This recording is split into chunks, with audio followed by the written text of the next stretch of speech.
बहुत सही। उल्टी एक बहुत ही ज्वलंत समस्या है जो बहुत सारे मरीज इसके लिए काफ़ी परेशान रहते हैं। हमारे क्लिनिक में भी बहुत सारे जो भी पेट के मरीज आते हैं उसमें मोस्ट ऑफ द टाइम्स उल्टी का सेंसेशन होना, चाहे उल्टी होना।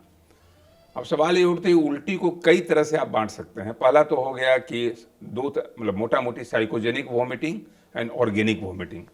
आपको आश्चर्य होगा ये जान के कि कई बार साइकोजेनिक वॉमिटिंग होता है, कोई पैथोलॉजी नहीं है, कोई बीमारी नहीं है, आदमी साइकोलॉजिकली स्ट्रेसफुल है, उस केस में वॉमिटिंग का सेंसेशन उसको आना शुरू हो गया।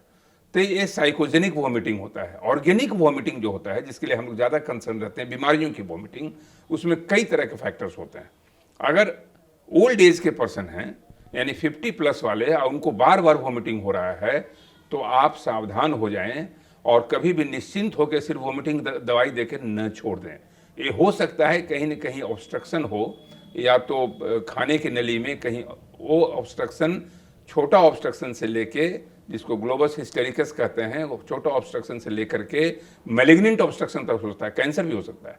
तो इसलिए आप थोड़ा सतर्क रहें कि ओल्ड एज में अगर 50 प्लस में अगर उल्टी की समस्या हो रही है, ओल्ड एज 50 प्लस में तो मैं नहीं कहूँगा, अब तो एजिंग का कॉन्सेप्ट बदल गया, अब तो 80 के बाद लोग ओल्ड कहना पसंद करते हैं, लेकिन अधेड़ की उम्र में भी अगर उल्टी हो जाए तो आप सतर्क रहें।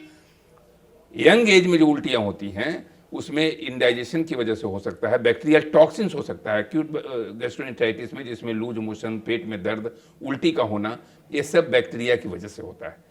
तो बैक्टीरियल इन्फेक्शन अगर पेट में हुआ या वायरल गैस्ट्रोएंटेराइटिस हुआ उसमें भी उल्टियाँ हो सकती हैं। या फिर सर्जिकल उल्टी, सर्जिकल वॉमिटिंग, कई बार होता है कि ऑब्स्ट्रक्शन हो गया, इंटेस्टाइनल ऑब्स्ट्रक्शन हो गया, इंटेस्टाइन में कहीं ऑब्स्ट्रक्शन हो गया, बार बार उल्टी हो रहा है, पेट दर्द हो रहा है, कुछ भी खाएगा, पानी भी पी रहा है तो उल्ट कर दे रहा है। उस कंडीशन में अर्जेंट सर्जिकल इंटरवेंशन की जरूरत पड़ती है। तो एक डॉक्टर ही बताएगा कि ये मेडिकल वॉमिटिंग है कि ये सर्जिकल वॉमिटिंग है। अगर सर्जिकल ऑब्स्ट्रक्शन की वजह से है तुरंत सर्जन के यहाँ भेज के ऑपरेशन कराना पड़ेगा। अगर मेडिकल वॉमिटिंग है तो गैस्ट्रोएंटेराइटिस तो नहीं है, गैस्ट्रोएंटेराइटिस अगर है तो हल्की फुल्की दवाई से वो बिल्कुल ठीक हो जाएगा। अगर अधेड़ हैं चाहे वृद्ध हैं तो उस कंडीशन में आपको कुछ आगे जांच की प्रक्रिया करनी पड़ेगी कि कहीं हो सकता है कोई गंभीर परिणाम, तो गंभीर बीमारी का तो ये परिचायक नहीं है, गंभीर बीमारी का तो ये लक्षण नहीं है। डॉक्टर साहब, कई बार ऐसा होता है कि उल्टी के बाद लोगों को रिलीफ फील होता है, मतलब उल्टी होने का इंतज़ार करते ही नहीं तो अक्सर कहते हैं कि जी बहुत घबरा रहा है, तो ये चीज़ क्या होती है? ये खतरनाक भी है और एक सिंपल भी है। जैसे आपने कहा कि अगर मान लीजिए पेट भारी लग रहा है, इंडाइजेशन है, ठीक से पचा नहीं है, तो उसमें उल्टी हो जाने से थोड़ा लोड, मतलब जो भारीपन कम हो जाता है, आपको राहत महसूस होती है।